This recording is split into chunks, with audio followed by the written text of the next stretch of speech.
Upcoming 70 BPSC के लिए ये तीसरा सेक्शनल टेस्ट है जिसमें मॉडर्न हिस्ट्री के क्वेश्चन हम लोग देख रहे होंगे। और इन क्वेश्चंस में भी हम लोगों ने लेटेस्ट पैटर्न को ध्यान में रखा हुआ है और गांधी जी के जीवन या उनके दर्शन से संबंधित बहुत सारे क्वेश्चंस को हम लोगों ने कंपाइल किया हुआ है। Because Gandhi is so important कि आप देखेंगे कि प्रीलिम्स में भी अक्सर उनसे क्वेश्चन पूछे जाते हैं और मेंस में तो ऐसा हो ही नहीं सकता है कि यूपीएससी या बीपीएससी महात्मा गांधी से संबंधित क्वेश्चन ना पूछे। ठीक है, तो पहला क्वेश्चन देखते हैं इस सेक्शनल टेस्ट का। देखिए क्या लिख रखा है, नोआखली कहां पर है, whether it's in West Bengal, Bangladesh, Tripura या बिहार। ये जगह आधुनिक समय में बांग्लादेश में अवस्थित है।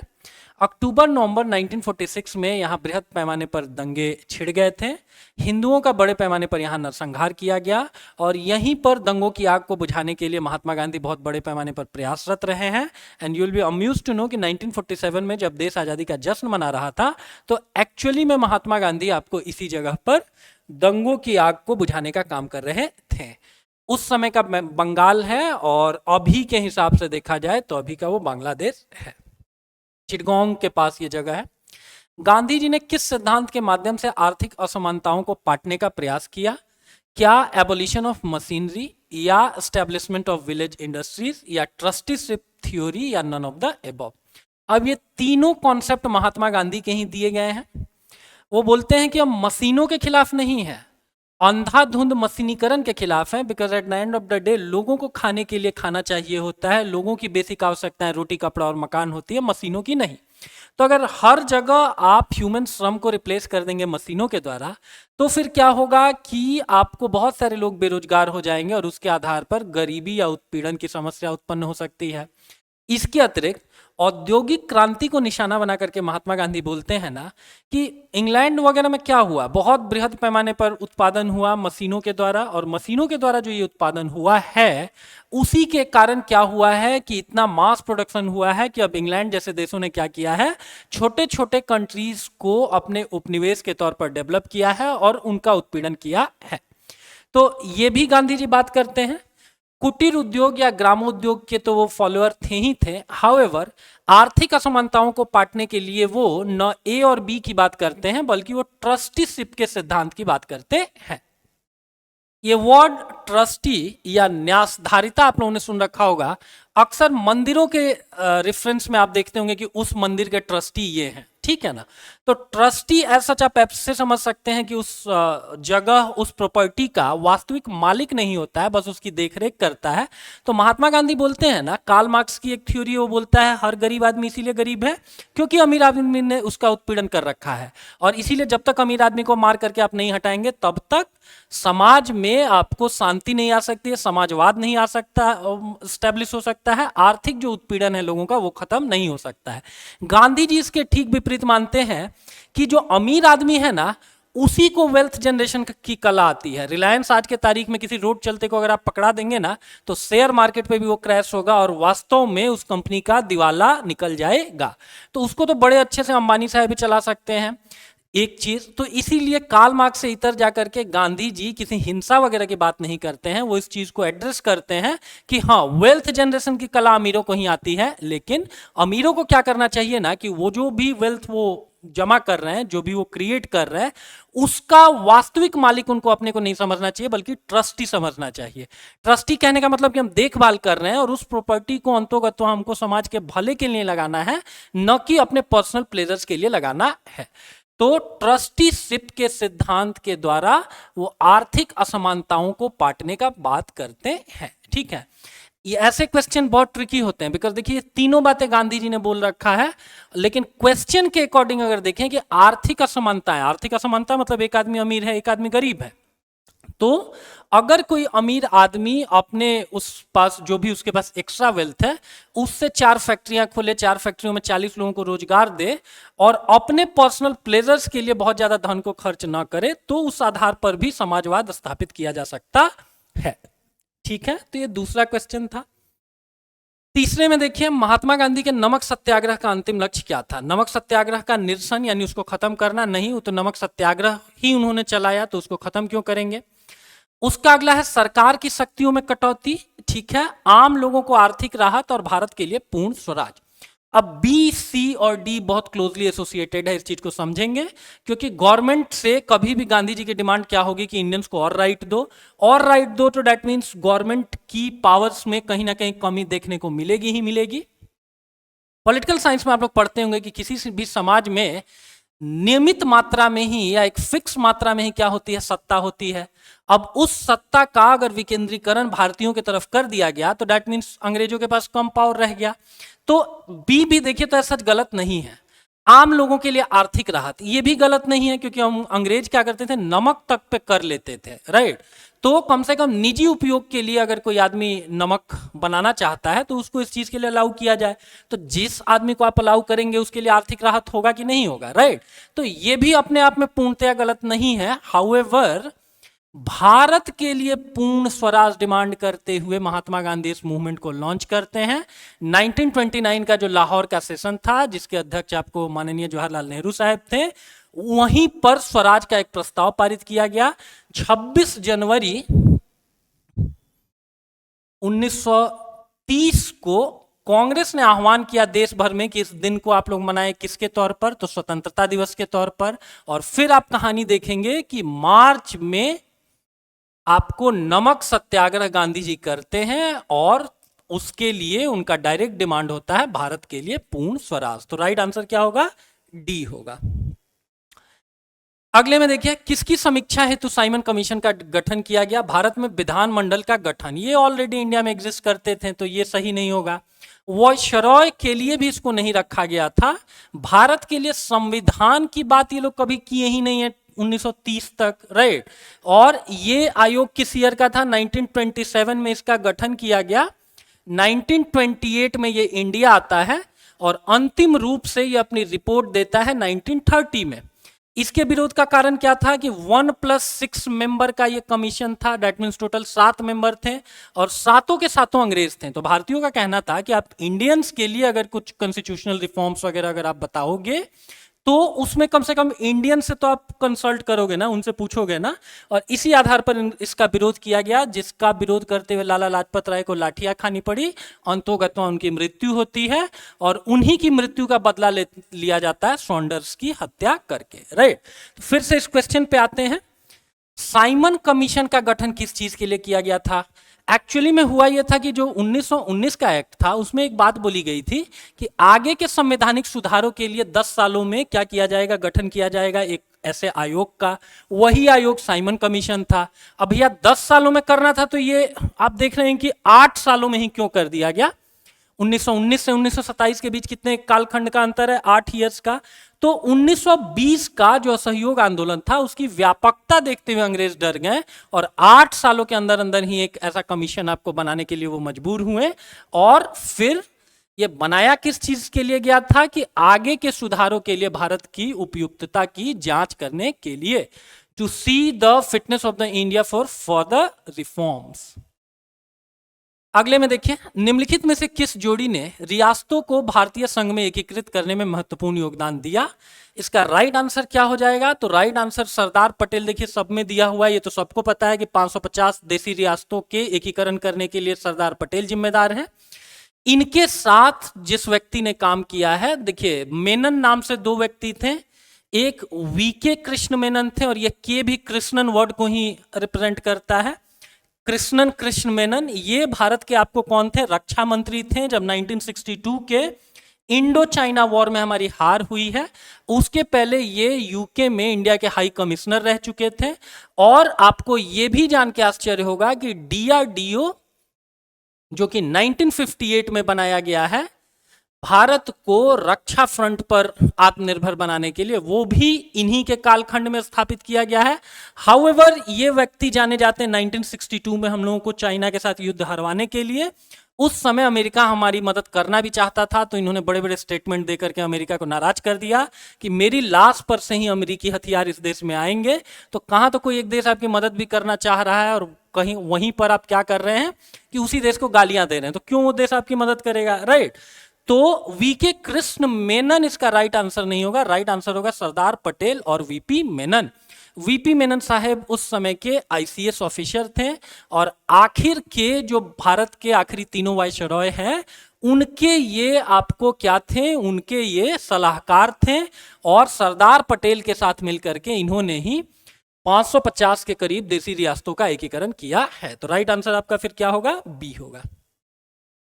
भारत की संविधान सभा की संघ शक्ति समिति के अध्यक्ष कौन थे, तो ये नेहरू जी थे, इसको ध्यान रखेंगे।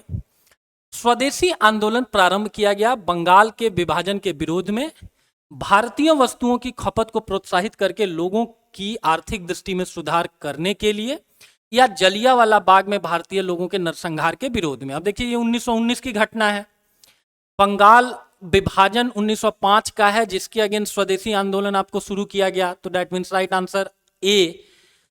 इससे भी अलग आप एलिमिनेट कर सकते हैं कि सी तो इसका आंसर कभी नहीं होगा। थोड़ा भी अगर हम लोगों ने हिस्ट्री पढ़ा हुआ होगा तो 1905 और 1919 के बीच कोई आपको समानता नहीं है, तो सी को हम क्या करेंगे, ऑप्ट आउट कर देंगे, और डी भी गलत है, इसका राइट आंसर है ए।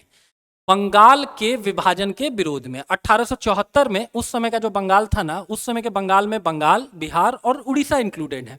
इसके कुछ समय पहले 1874 में अंग्रेजों ने असम को बंगाल से अलग कर दिया था, और फिर बंगाल उस समय चूंकि राष्ट्रवाद का पावर हाउस था, तो अंग्रेजों को लगा कि अगर यहाँ पे अगर राष्ट्रवादिता की अलख जगी रह गई तो हमारा बोरिया बिस्तर यहाँ से सिमट जाएगा। फिर उन्होंने अपने टाइम टेस्टेड वेपन को निकाला, which was divide and rule, और डिवाइड एंड रूल के अंतर्गत उन्होंने क्या किया, बंगाल का विभाजन किया। हालांकि ऑन पेपर तो यही कहा गया कि प्रशासनिक सुविधा के लिए हम क्या कर रहे हैं, बंगाल का बंटवारा कर रहे हैं, राइट। पूर्वी आपको बंगाल और पश्चिमी बंगाल, एक जगह के गवर्नर फ्रेजर बनाए गए, एक जगह के गवर्नर आपको फुलर बनाए गए, ये भी ध्यान में रखेंगे, एग्जाम में कभी कभी पूछ देते हैं। बहरहाल बंगाल के विभाजन को ध्यान में रख करके क्या किया है अंग्रेजों ने कि एक पूर्वी पाकिस्तान जो कि आपको एक तरीके से कह सकते हैं कि वो मुस्लिम डोमिनेटेड होगा, और एक पश्चिमी आपको बंगाल जो कि क्या डोमिनेटेड होगा, वो हिंदूज डोमिनेटेड होगा, ताकि हिंदू और मुसलमानों के बीच आप एक रिफ्ट को क्रिएट कर सकें, एक अविश्वास की खाई को पैदा कर सकें। और यही रीजन है कि आप देखेंगे कि इंडिया के ईस्ट में होने के बावजूद भी ना राज्य का नाम वेस्ट बंगाल है, क्योंकि एक बंगाल था जिसको बांटा गया, और उस बंगाल के रेफरेंस में आप देखेंगे तो हमारे हिस्से जो चीज आई है, जो भूखंड आया है, वो वेस्टर्न साइड में, and that's the exact reason that the name West Bengal is there, ठीक है। तो यही बंगाल के विभाजन के विरोध में स्वदेशी आंदोलन शुरू किया गया है। लीड करने वाले सुरेंद्रनाथ बनर्जी साहब हैं, जिनको उस समय लोग आम नागरिकों ने नारा दिया कि सरेंडर नॉट बनर्जी। सुरेंद्रनाथ बनर्जी से मिलता जुलता नाम कि आप सरेंडर मत करो, हम लोग क्या है, आपके साथ हैं, ठीक है। और यही कलकत्ता के टाउन हॉल में इस स्वदेशी आंदोलन की रूपरेखा गढ़ी गई थी। स्वतंत्र भारत का राष्ट्रीय ध्वज किसने डिजाइन किया था, तो पिंगली वेंकैया साहब ने इस चीज को डिजाइन किया हुआ है। ये भी ध्यान में रखेंगे कि कोई मैडम भीखाजी कामा थी जो दादा भाई नौरोजी की निजी सचिव भी रह चुकी हैं, वो स्टुटगार्ड जर्मनी में उन्होंने क्या किया है, भारत का के झंडे का एक प्रारूप फहराया है। एक सोशलिस्ट कॉन्फ्रेंस था, वहीं पे उन्होंने किया है। हाउएवर अगर अभी के हमारे प्रेजेंट ध्वज की बात की जाए तो इसको डिजाइन करने वाले आपको पिंगली वेंकैया साहब हैं। मोहम्मद अली जिन्ना अपने प्रारंभिक जीवन में क्या थे, ये आदमी शुरू से आपको उतना बायस नहीं था, उतना ये धार्मिक रूप से बिगोटिक कट्टर नहीं था। इवन 1920 तक ये कांग्रेस का मेंबर रहा है, 1920 में इसने कांग्रेस को छोड़ा है। तो अगर कांग्रेस में अगर कोई व्यक्ति 1920 तक रहेगा ना, तो उस समय तो कम से कम हिंदू मुस्लिम एकता की वकालत करेगा ही करेगा, राइट। तो जिन्ना अपने प्रारंभिक जीवन में ये क्या करते थे, हिंदू मुस्लिम एकता की वकालत करते थे। व्यपगत का सिद्धांत सबसे पहले किस रियासत पर लागू किया गया, डॉक्ट्रिन ऑफ लैप्स किसका दिया हुआ है, डलहौजी का दिया हुआ है, जिसका सीधा सा मतलब था कि किसी राज्य रजवाड़े के पास अगर कोई नेचुरल हेयर नहीं है, कोई अगर प्राकृतिक वारिस नहीं है, तो फिर क्या किया जाएगा कि उस राज्य का अधिग्रहण कर लिया जाएगा। और सबसे पहले किन राज्य के ऊपर इस चीज को टेस्ट किया गया, तो एक चीज, एक कोड छोटा सा आप लोग याद रख सकते हैं कि डलहौजी के कारण इंडियंस को सूजन हो गया, ठीक है। ये सतारा है, ये उदयपुर है, ये जे फॉर झांसी है, एन फॉर नागपुर है, और ए फॉर आखिर में अवध है। और अवध के जो नवाब थे वाजिद अली शाह साहब,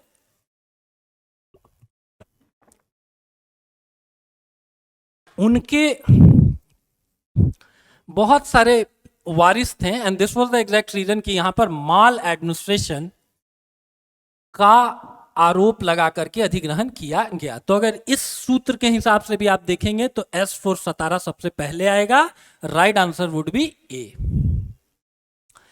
निम्नलिखित में से किस संधि ने पेशवा बाजीराव द्वितीय के स्वतंत्र अस्तित्व को समाप्त कर दिया? बेसीन की संधि के द्वारा जो बाजीराव द्वितीय थे उनका स्वतंत्र अस्तित्व समाप्त हो गया। कहने का तात्पर्य ये कि अब वो अंग्रेजों के गुलाम हो गए। 1802 में क्या होता है कि यशवंत राय होलकर साहब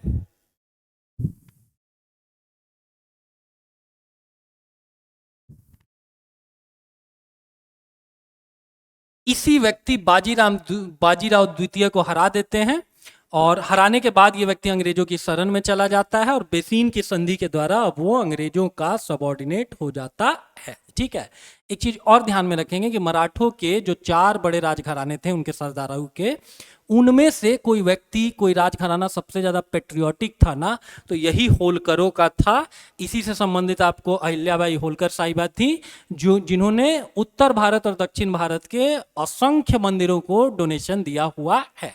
चाहे आप काशी विश्वनाथ मंदिर देख लीजिए या झारखंड में बाबा वैद्यनाथ धाम देख लीजिए, इन सारी जगहों पे एक अच्छी खासी फंडिंग दे करके मंदिरों का पुनरुद्धार करवाने वाली जो अहिल्याबाई होलकर हैं वो इसी राजघराने से संबंधित थी। रॉयल सोसाइटी ऑफ लंदन का फेलो बनने वाले पहले भारतीय कौन से थे? तो ये व्यक्ति थे AC वाडिया। ठीक है, ये मैरीन इंजीनियर थे और 1841 में इनको रॉयल सोसाइटी ऑफ लंदन, जो कि साइंटिस्ट को प्रमोट करने के लिए उनको फेलोशिप वगैरह दिया करता है, राइट, तो उसने सबसे पहली बार किसी इंडियन को अगर फेलोशिप दी तो एक मेरीन इंजीनियर थे AC वाडिया साहब। ठीक है ना, तो इनको सबसे पहले आपको क्या दिया गया? फेलोशिप दिया गया है। उसके अगले में देखेंगे बंगाल का स्थायी राजस्व बंदोबस्त किसके द्वारा शुरू किया गया था? ये लो हैंगिंग फ्रूट है, बड़ा आसान सा क्वेश्चन है। 1790 में कॉर्नवालिस शुरू करता है और 3 साल बाद 1793 में वो इस व्यवस्था को अस्थायी कर देता है। तो राइट आंसर आपको क्या हो जाएगा? कॉर्नवालिस हो जाएगा। इस व्यक्ति की कब्र कहां पर है, समाधि कहां पर है? गाजीपुर में। अगले में देखिए भारत के किस कस्बे शहर में मोहम्मद अली जिन्ना के नाम पर एक मीनार है? ऐसे वियर्ड क्वेश्चन भी कभी कभी आपसे एग्जाम में पूछ दिए जाते हैं। इसका आंसर होगा गुंटूर। गुंटूर में इस व्यक्ति के नाम पर अभी भी एक टावर है, जिन्ना टावर। निम्नलिखित में से किस नेता की हत्या नहीं की गई थी? गांधी जी को तो गोडसे ने मार ही दिया है, ये आप लोगों को पता होगा। जो माउंट बेटन है ना, इनकी 1970s के डिकेड में एक बोट के ऊपर हत्या कर दी गई थी। ठीक है, आयरलैंड ये घूमने गए हुए थे और वहीं पर इनकी हत्या वगैरह कर दी गई। और लियाकत अली खान ये कौन से व्यक्ति हैं? तो इंट्रीम गवर्नमेंट में, जो 1946 का इंट्रीम गवर्नमेंट था, उसमें इनको वित्त मंत्रालय मिला हुआ था। आगे जाकर के ये व्यक्ति पाकिस्तान का पहला क्या बनता है? तो पहला प्रधानमंत्री बनता है। इसकी हत्या भी कर दी जाती है एक मिलिटेंट के द्वारा। बच गया कौन? तो मोहम्मद अली जिन्ना अपनी नेचुरल मौत मरा था। और एक इंटरेस्टिंग फैक्ट ये भी है कि 11 सितंबर 1948 को ये व्यक्ति मरता है और इसके मरने के ठीक 2 दिनों के बाद, दैट मीन्स 13 सितंबर 1948 को, जो सरदार वल्लभ भाई पटेल हैं वो ऑपरेशन पोलो के तहत जो हैदराबाद की रियासत थी उसके विलय की प्रक्रिया प्रारंभ कर देते हैं, राइट। चूंकि पाकिस्तान बहुत ज्यादा इंडिया के इंटरनल मैटर्स में इंटरफेयर कर रहा था, अब जिस देश का, और ये चीज भी हम लोगों को पता ही है कि इस देश के लिए जो महात्मा गांधी का महत्व है, वैसे ही वहां पर जिन्ना को क्या कहा जाता है? कायदे आजम कहा जाता है। तो जिस नेशन का अभी हाल फिलहाल में वैचारिक पिता की मृत्यु हुई है, वो अब इस रूप से सुदृढ़ नहीं रह जाएगा कि दूसरे के आंतरिक मामलों में हस्तक्षेप करे। And this is the exact reason कि सरदार पटेल इतने बड़े स्ट्रेटजिस्ट थे कि उधर जिन्ना मरता है और 2 दिनों के अंदर अंदर वो क्या करते हैं कि हैदराबाद के विलय की प्रक्रिया को प्रारंभ कर देते हैं। 13 सितंबर से वो सारा ये काम लगाते हैं और 18 तारीख आते आते क्या होता है? ऑपरेशन पोलो के तहत पूरा का पूरा हैदराबाद का जो रियासत है वो भारतीय संघ के अंतर्गत आ जाता है। सविनय अवज्ञा और करों का भुगतान न करने की प्रेरणा महात्मा गांधी को किससे मिली है? तो लियो टॉल्स्टॉय से भी ये व्यक्ति प्रभावित थे, जॉन रस्किन से भी प्रभावित थे, गोपाल कृष्ण गोखले साहब से भी प्रभावित थे, और अमेरिका के एक आपको कवि हैं, वैचारिक चिंतक हैं थोरो, इनसे सीख करके सविनय अवज्ञा और करों का भुगतान न करने की बात महात्मा गांधी सीखते हैं। ठीक है ना। और इन्होंने ही बता रखा है कि नागरिकों को अगर अपने हितों के लिए अगर आंदोलन वगैरह करना है, सरकार से अगर कुछ उनकी जेन्युइन मांग है, तो उनको सरकार को कर वर देना छोड़ देना चाहिए। And this was the exact reason कि थोरो से सीख करके महात्मा गांधी ऐसा करते हैं। कहाँ के थियोरिस्ट हैं? यूनाइटेड स्टेट्स ऑफ अमेरिका के हैं। बंकिम चंद्र चट्टोपाध्याय ने आनंद मठ किस ईयर लिखा है? 1882 में लिखा है। किस कहानी पर आधारित है? किस विद्रोह पर आधारित है? तो 1770 के दशक का जो सन्यासी विद्रोह था उसकी कहानी बताई गई है आनंद मठ में, राइट। और ये बिहार के किस जिले में बहुत प्रोमिनेंट तरीके से ये चला है आंदोलन? तो बिहार का पूर्णिया जिला सबसे ज्यादा इससे प्रभावित था। वेस्ट बंगाल का ये मूवमेंट है, और पूर्णिया जिले को देखेंगे तो वेस्ट बंगाल का क्या है? निकटवर्ती है।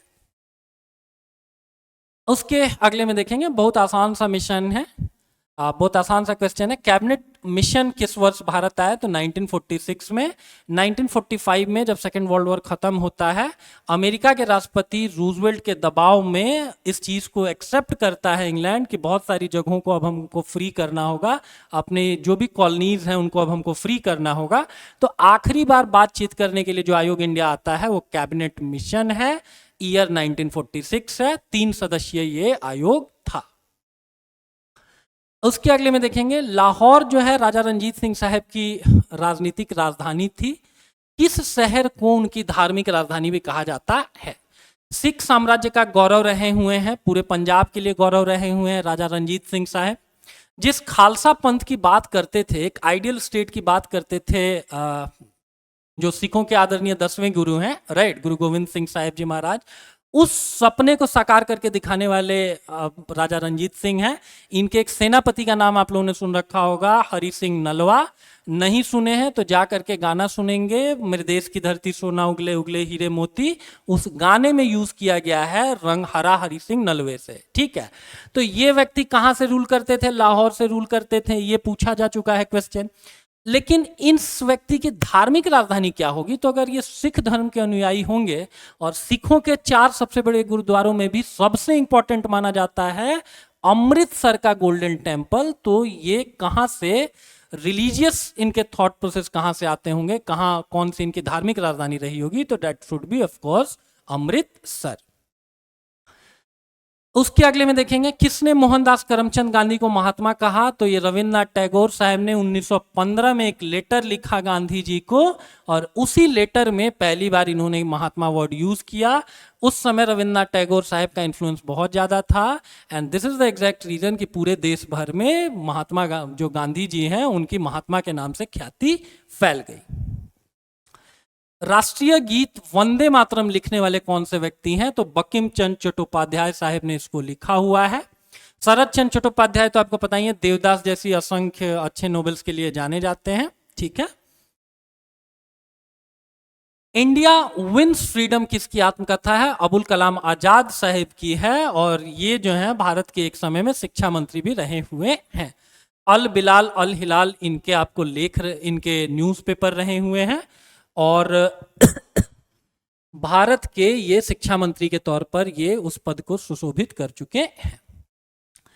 गांधीवादी जो समाजवाद है ना, जैसे समाजवाद की कल्पना गांधी जी करते हैं, उसमें क्या राज्य की आवश्यकता है या राज्य की आवश्यकता नहीं है? कभी कभी राज्य की आवश्यकता होती है, कभी कभी नहीं होती है, और राज्य की न तो आवश्यकता है और न ही न आवश्यकता है। कहने का मतलब कि राज्य एग्जिस्ट करे या नहीं एग्जिस्ट करे, इससे कोई फर्क नहीं पड़ता है। ठीक है, राइट आंसर होगा राज्य की आवश्यकता नहीं है। गांधी अपने को एनार्किस्ट कहलवाते हैं। एनार्किस्ट को अगर हिंदी में ट्रांसलेट करेंगे तो होगा अराजकतावादी। ठीक है, एक ऐसा व्यक्ति जो राज्य के एग्जिस्टेंस में यकीन नहीं करता है। क्यों ऐसा? गांधी जी चाहते थे कि मोरली इथिकली सारे लोगों का अपलिफ्टमेंट हो जाए, हर पॉसिबल एस्पेक्ट से हो जाए, हर आदमी इकोनॉमिकली सशक्त हो जाए, सोशली सशक्त हो जाए। इकोनॉमिकली कहने का मतलब है कि उसकी जो भी बेसिक रिक्वायरमेंट्स हैं, ब्रेड एंड वाटर है, शेल्टर है, फूड है, वाटर है, ये सारी मौलिक आवश्यकताओं की पूर्ति हो जाए, एक चीज।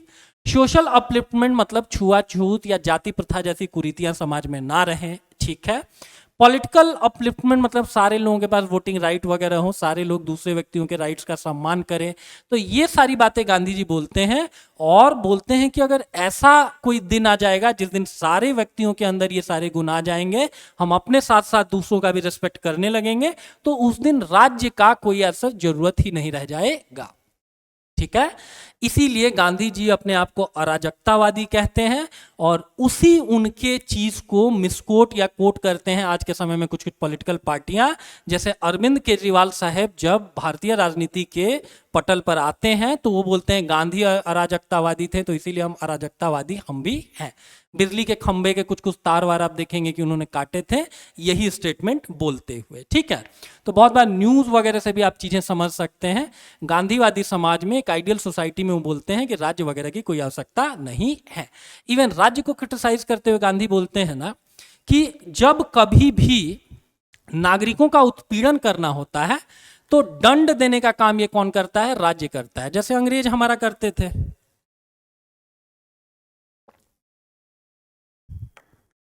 ठीक है। तो 23 का आंसर फिर आपके लिए क्या होगा?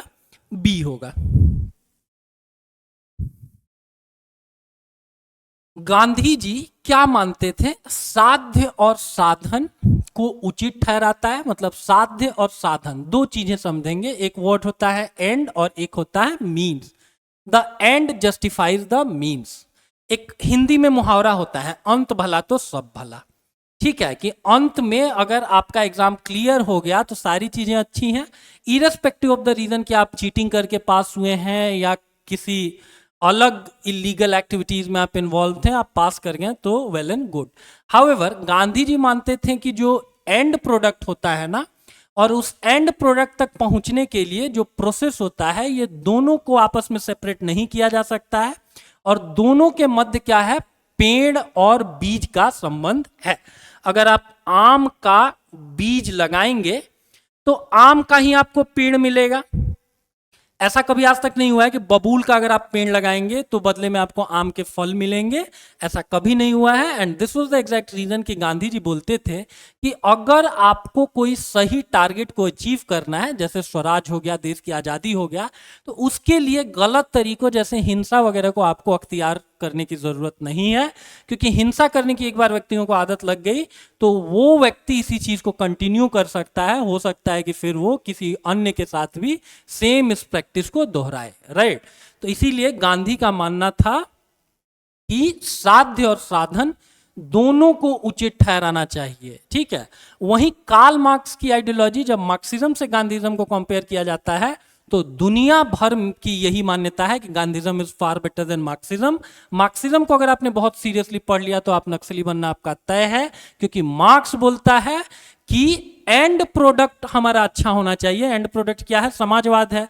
उसके लिए अमीर आदमी को अगर मारने की भी जरूरत पड़े तो आप मार दो। On the contrary of that, उसके ठीक विपरीत जाकर के गांधी जी बोलते हैं कि किसी को मारने पीटने की जरूरत नहीं है। जो अमीर व्यक्ति है अगर वो आपका शोषण कर रहा है तो उसके सामने आप सत्याग्रह करिए, एक दिन उसके अंदर जो ईश्वर व्याप्त है उसको समझ में आएगा कि आप उसके साथ गलत कर रहे हैं, और फिर वो भी आपके कॉजेज को लेकर के एंथुसियास्टिक होगा। तो राइट आंसर इसका क्या होगा? डी होगा।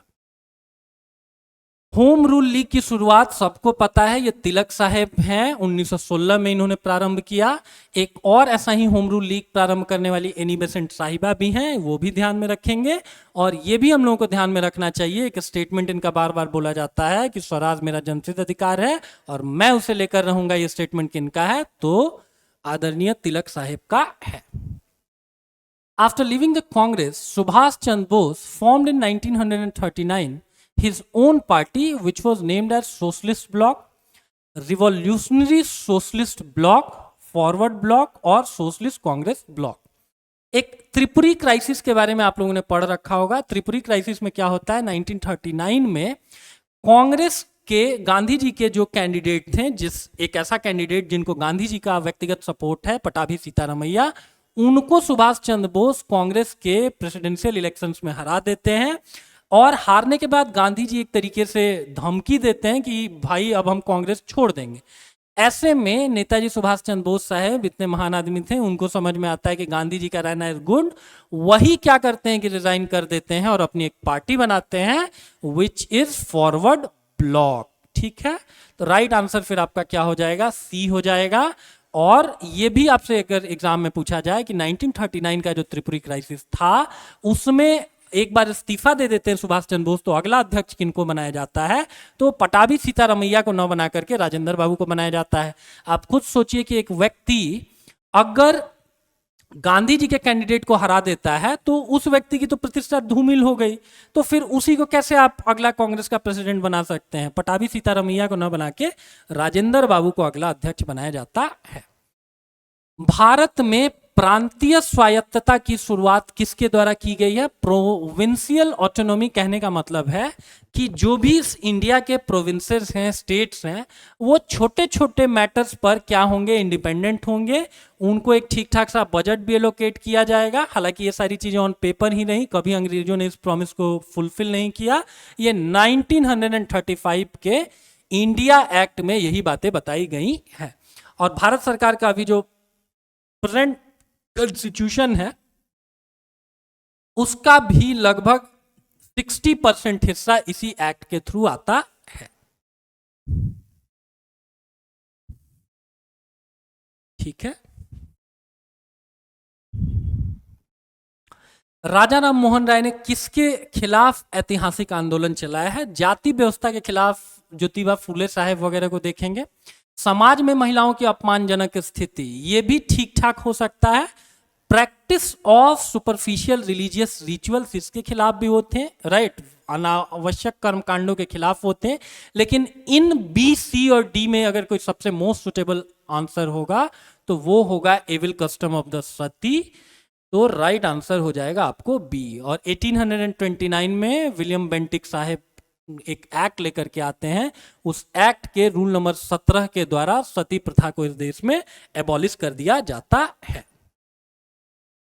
दो चीजें ध्यान में रखेंगे, सती प्रथा को एबॉलिश कराने वाले कौन से व्यक्ति हैं? तो राजा राम मोहन राय साहब हैं। और विधवा पुनर्विवाह के लिए कंसर्न कौन से व्यक्ति थे? तो ईश्वर चंद्र विद्यासागर साहब है। और वो कब का एक्ट है? तो 1856 का एक्ट है। भारत सरकार अधिनियम में द्वैध शासन या डायरकी किस ईयर लागू किया गया? तो लागू किया गया 1919 में। और एक दो क्वेश्चन पहले हम लोगों ने देखा कि स्वायत्तता दे दी गई 1935 के आपको ईयर।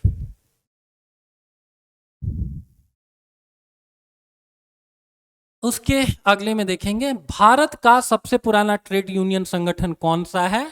राइट आंसर आपको एटक होगा। 1920 में इसको बनाया गया। इसके पहले प्रेसिडेंट का नाम आपसे पूछ दिया जाता है, लाला लाजपत राय साहब हैं। एक और नया क्वेश्चन इसी में छुपा हुआ है, वो भी आपको पता होना चाहिए। ए ऑप्शन पे थोड़ा गौर करेंगे। Indian national trade union Congress, इसकी स्थापना 1947 के आसपास की गई है। और ये किनके व्यक्तिगत प्रयासों से संभव हुआ है? तो सरदार वल्लभ भाई पटेल साहब के व्यक्तिगत प्रयासों से यह संभव हुआ है। ठीक है, पंजाब में कृषि आंदोलन आयोजित करने के लिए लाला लाजपत राय को किस वर्ष मांडले निर्वासित कर दिया गया? ठीक है, मांडले जेल आप लोगों ने सुन रखा होगा अभी तक कि बाल गंगाधर तिलक साहब को निर्वासित किया गया। हाउएवर एक और व्यक्ति लाला लाजपत राय साहब हैं, उनको भी अंग्रेजों ने क्या किया है कि आपको मांडले भेज दिया है। ठीक है, आज के म्यांमार में ये है। और इसका ईयर ध्यान में रखेंगे, ईयर इसका बी होगा। 1907 में ऐसा किया गया है। भारतीय राष्ट्रीय कांग्रेस की पहली महिला अध्यक्षा कौन है? पहली भारतीय महिला अध्यक्षा आपको एनी बेसेंट साहिबा है। और वहीं अगर पहली भारतीय महिला अध्यक्षा पूछा जाए तो ये सरोजनी नायडू साहब हैं। एनी बेसेंट 1917 में बनती हैं और वहीं सरोजनी नायडू 1925 में बनती हैं। तो बहरहाल यहां पर पूछा है पहली महिला, तो वो होगा आंसर फिर आपका एनी बेसेंट।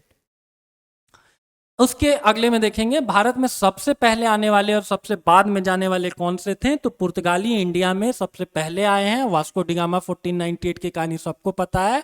केरल का जमोरिन कोई राजा, केरल कह लीजिए या मालाबार तट कह लीजिए, राइट, या कोचीन कह लीजिए, राइट। और एक अब्दुल माजिद नाम से एक व्यापारी थे जिसने वास्को डिगामा को इंडिया तक आने का रास्ता दिखाया। केप ऑफ गुड होप होकर के वो आया है।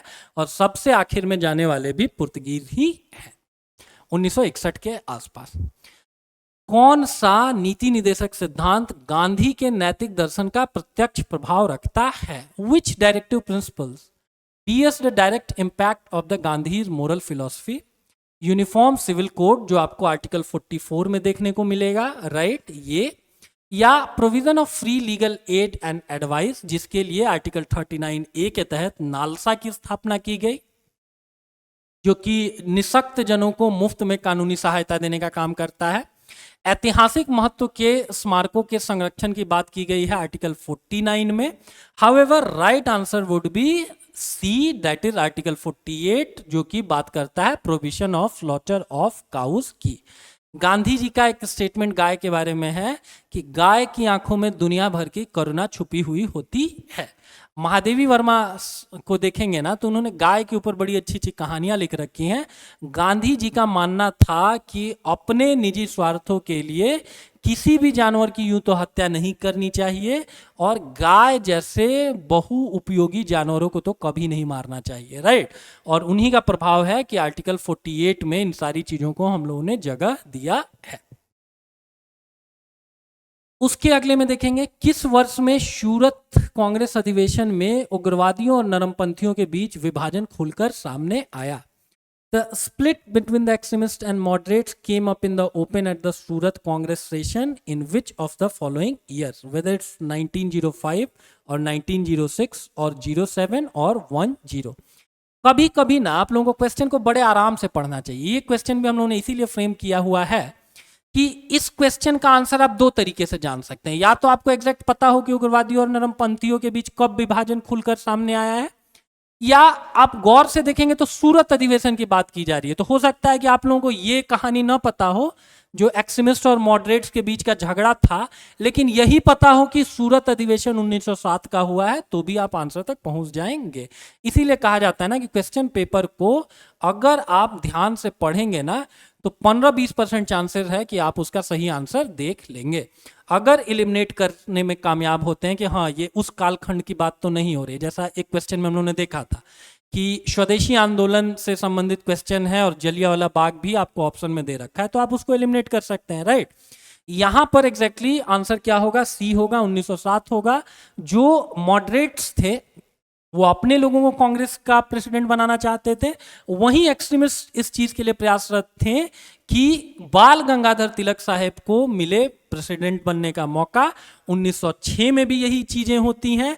लेकिन अगर दो ग्रुपों के बीच अगर झगड़ा होता है ना तो आप देखेंगे कि घर के जो सबसे बुजुर्ग व्यक्ति होते हैं वो इन चीजों को सॉर्ट आउट कर देते हैं, और इसीलिए 1906 का जो अधिवेशन था उसमें प्रेसिडेंट बना दिया जाता है दादा भाई नौरोजी को, जिनको कि मॉडरेट्स भी कुछ नहीं कर सकते हैं, एक्सट्रीमिस्ट भी कुछ नहीं कर सकते हैं।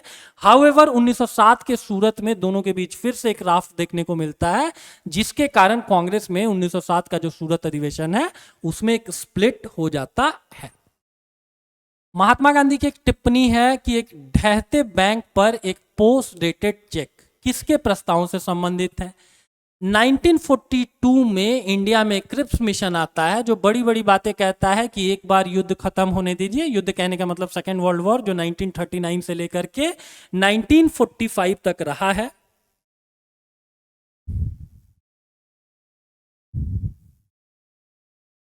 और ये मिशन है क्रिप्स मिशन 1942 का, ठीक है। 1942 में कुछ बहुत क्लियर नहीं था कि जर्मनी जीतेगा या फिर आपको मित्र राष्ट्र जीतेंगे, जिसमें आपको यूनाइटेड किंगडम भी था। घटनाएं बहुत तेजी से तब बदलती हैं ना जब पर्ल हार्बर एक पोर्ट है, एक बंदरगाह है अमेरिका का, उस पर जापान हमला करता है।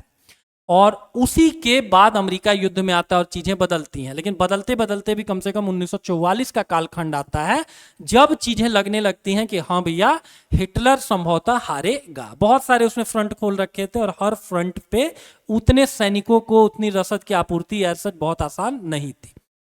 हम बात कर रहे हैं 1942 की, जब क्रिप्स मिशन था। 1942 में किसी को पता नहीं था कि कौन जीतेगा, जर्मनी जीतेगा अथवा आपको यूके जीतेगा। और उस समय भारतीयों का सपोर्ट हासिल करने के लिए क्रिप्स मिशन आता है जो बातें करता है कि एक बार युद्ध खत्म होने दीजिए, आप लोगों के लिए ये अच्छे संवैधानिक प्रस्ताव हम लेकर के आएंगे। और गांधी जी उनके सारे प्रावधानों को एब्जैक्टली रिजेक्ट कर देते हैं, ये बोल के कि एक ढहता हुआ बैंक है। कौन है? यूनाइटेड किंगडम है।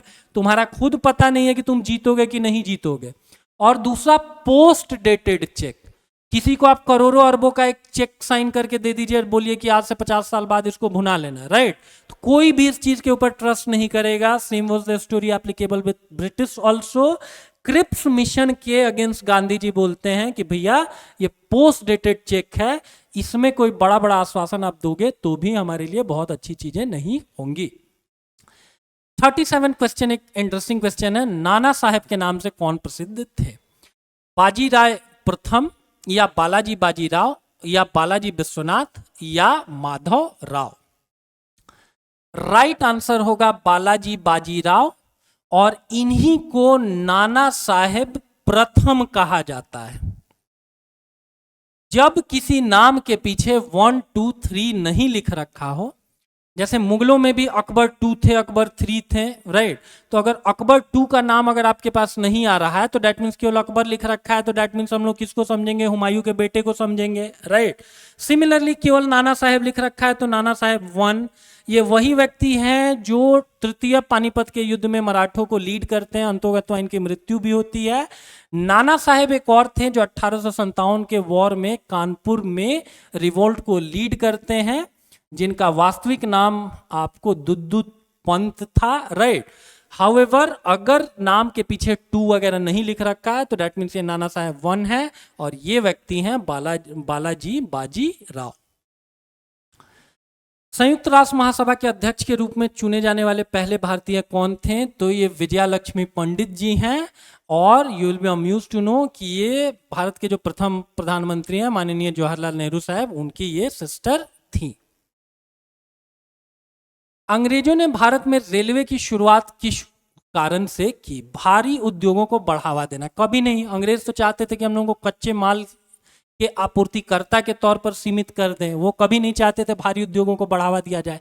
हाउएवर फर्स्ट और सेकेंड वर्ल्ड वॉर के समय में जब भारतीय मांग की आपूर्ति करने में इंग्लैंड असक्षम हो जाता है, क्योंकि उसका ही जो सप्लाई चेन था वो डिस्ट्रॉय हो रखा था, तो आंशिक तौर पर आपको भारत में भी उद्योगों को बढ़ावा मिलता है। अकाल की स्थिति में खाद्य पदार्थों को स्थानांतरित करना, ये कभी भी अंग्रेजों का मकसद ही नहीं रहा है। 1940 के दशक में जो बंगाल का अकाल था वो ऐसा ही अकाल था, ऐसा नहीं था अन्न की कमी हो रखी थी, लेकिन अंग्रेजों ने सारे के सारे अन्य गोदामों पर कब्जा कर रखा था, आम जनता के लिए खाद्यान्न उपलब्ध नहीं थे। देश में रेलवे अभी के समय में देश के भीतर स्वतंत्र रूप से घूमने में सक्षम तो बनाती है, लेकिन ये अंग्रेजों का मकसद नहीं था।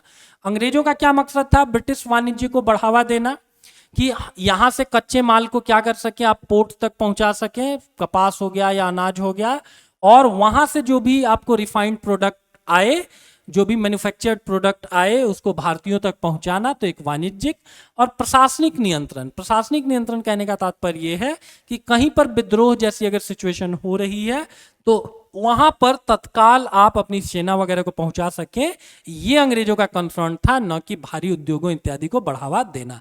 राइट आंसर फिर क्या हो जाएगा? बी होगा। भारत छोड़ो आंदोलन 1942 में किस महीने शुरू किया गया है? तो इस सबको पता होगा कि अगस्त क्रांति कहा जाता है, जो क्विट इंडिया मूवमेंट है गांधी जी के नेतृत्व में। वो वर्धा कमेटी वगैरह की कहानी आप लोगों को पता ही होगी। किस महीने में हुआ है? तो अगस्त के महीने में हुआ है, ठीक है। सर्वेंट्स ऑफ इंडिया सोसाइटी के संस्थापक कौन थे? 1905 में इस ऑर्गेनाइजेशन को बनाया गया है। किस रीजन से बनाया गया है? विभिन्न जातियों के युवकों को इकट्ठा करने का ये प्रयास था ताकि वो छुआछूत या जाति प्रथा जैसी सामाजिक कुरीतियों के खिलाफ लड़ सके। और इस मूवमेंट को स्टैब्लिश करने वाले कौन से व्यक्ति थे? तो गोखले साहब थे, जिनको महात्मा गांधी के राजनीतिक गुरु के तौर पर भी जाना जाता है। गांधी जी हमेशा राम राज्य की बात करते हैं, ठीक है। इवन देखेंगे कि यूपी में राम मंदिर बनने के बाद एक अच्छा सा पॉजिटिव एनवायरनमेंट भी क्रिएट हुआ है, और बार बार इस पूरे कॉन्टेक्स्ट में गांधी जी के राम राज्य को कोट किया गया कि राम राज्य तो गांधी जी भी चाहते थे, ठीक है ना। तो इसका क्या मतलब था? भगवान राम के समय जैसा शासन, समान नागरिक संहिता, संपूर्ण शक्ति का एक राजा के हाथों में केंद्रित होना। भगवान राम इतने महान राजा थे, इतने अच्छे राजा थे कि सारी जनता उनसे प्रेम करती थी, सारे लोग उनके अंडर में रहना पसंद करते थे। इवन कहा जाता है कि अंत समय में जब वो सरयू में जल समाधि लिए हैं तो उनके साथ बहुत सारी प्रजा जा करके वो भी दुख के कारण उन लोगों ने भी जल समाधि ले ली है। इनके मंत्री परिषद में से भी सुग्रीव वगैरह जैसे लोग हो गए, बहुत सारे लोग जल समाधि ले लेते हैं। हनुमान जी, विभीषण जैसे लोगों को भगवान राम कुछ काम असाइन करके जाते हैं। This is the exact reason कि वो लोग नहीं मरते हैं, ठीक है। हाउएवर जो गांधी जी जिस राम राज्य की बात करते थे वो था सबका सर्वांगिक भला, और which is well being for all from every aspect, जिसको गांधी जी ने एक टर्म दे रखा था, सर्वोदय। बीजेपी के जो आइडियोलॉजिकल फादर हैं दीनदयाल उपाध्याय साहब भी, वो भी सर्वोदय की ही बात करते हैं। सर्वोदय का मतलब हुआ सर्व प्लस उदय। सर्व मतलब सभी का, उदय मतलब राइज। राइज किस एस्पेक्ट में? तो हर एस्पेक्ट में। पॉलिटिकली भी नागरिक सशक्त हो, उनका हेल्थ अच्छा हो, उनका समाज में यथेष्ट स्थान हो, उनके जेब में एम्पल पैसा रुपया भी आए। तो राम राज्य, भगवान राम का जो राज्य था ना, बोला जाता है कि एक ही घाट पर शेर और बकरी एक साथ पानी पीते थे। कहने का मतलब दोनों के बीच समानता थी, दोनों में से कोई किसी को नहीं खा सकता था, राइट। बकरी तो ऐसे भी शेर को नहीं खाएगी, ठीक है। तो शेर अगर बकरी को नहीं खा सकता था, एक ही घाट पर लोग पानी पीते थे, तो कहने का मतलब यह कि सब किसी के पास इक्वल राइट्स थे। ठीक वैसी ही बात गांधी बोलते हैं, सबके सर्वांगिक भले की बात राम राज्य में निहित है। भारत में अंग्रेजी शिक्षा की शुरुआत किसके द्वारा की गई है? ये तो बहुत आसान सा क्वेश्चन है, कुछ लो हैंगिंग फ्रूट्स भी होते हैं। आप देखेंगे कि किसी भी आयोग, बी इट यूपीएससी, बीपीएससी के खिलाफ अगर कोई प्रोटेस्ट वगैरह खड़ा होता है, खासतौर से जब सीसैट इंट्रोड्यूस किया गया था तो डीपी अग्रवाल साहब यूपीएससी के चेयरपर्सन थे, उनके खिलाफ जो भी मूवमेंट वगैरह था उसमें लड़के यही नारा लगाते थे, मैकॉले के दलालो होश में आओ, ठीक है। तो दैट मीन्स अंग्रेजी शिक्षा को बहुत बड़ी मात्रा में बढ़ाने वाला व्यक्ति यही है, मैकॉले समिति इनकी है, राइट। और इस व्यक्ति का एक बड़ा कंट्रोवर्शियल स्टेटमेंट भी है कि पूरे इंडियन सब कॉन्टिनेंट की सारी किताबों को एक तरफ रख दिया जाए, उससे ज्यादा नॉलेज अगर आप किसी ब्रिटिश लाइब्रेरी से एक रेक से किताबें अगर उठा लेंगे तो उसमें ज्यादा नॉलेज है। किससे कंपेयर करने पर? तो सारे के सारे इंडियन सब कॉन्टिनेंट के नॉलेज से कंपेयर करने पर।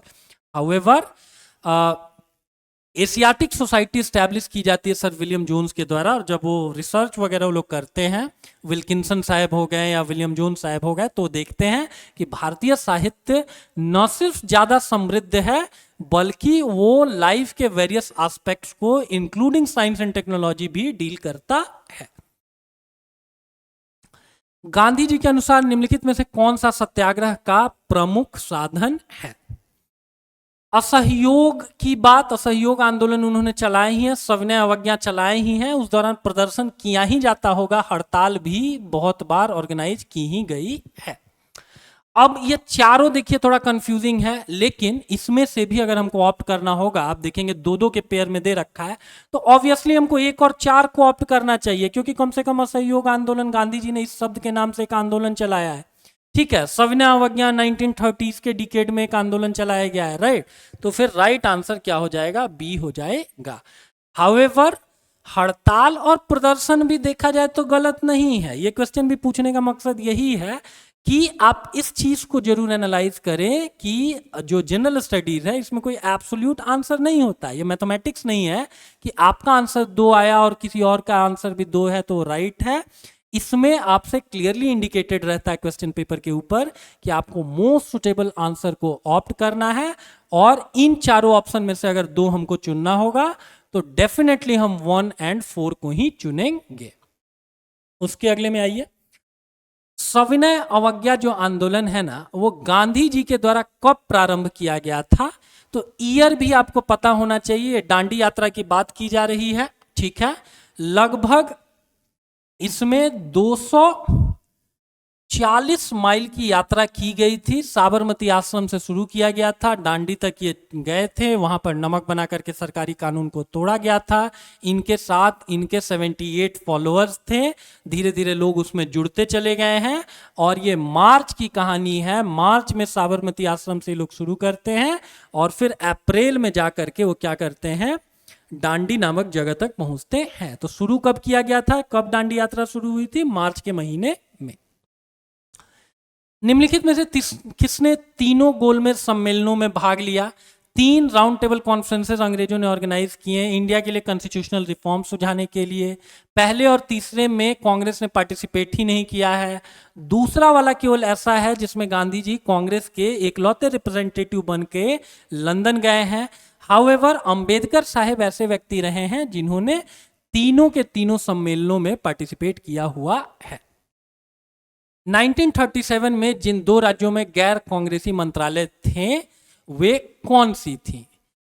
मंत्रालय कहने का मतलब कि कहां पर सरकार थी गैर कांग्रेसी, कभी कभी अलग शब्द भी इस्तेमाल में ला दिए जाते हैं। 1937 के जो इलेक्शन थे वो 1935 के एक्ट के प्रोविजंस के अनुसार हुए थे, इसको जानेंगे। और बंगाल और पंजाब 2 ऐसे राज्य थे जहां कांग्रेस की सत्ता नहीं आई थी।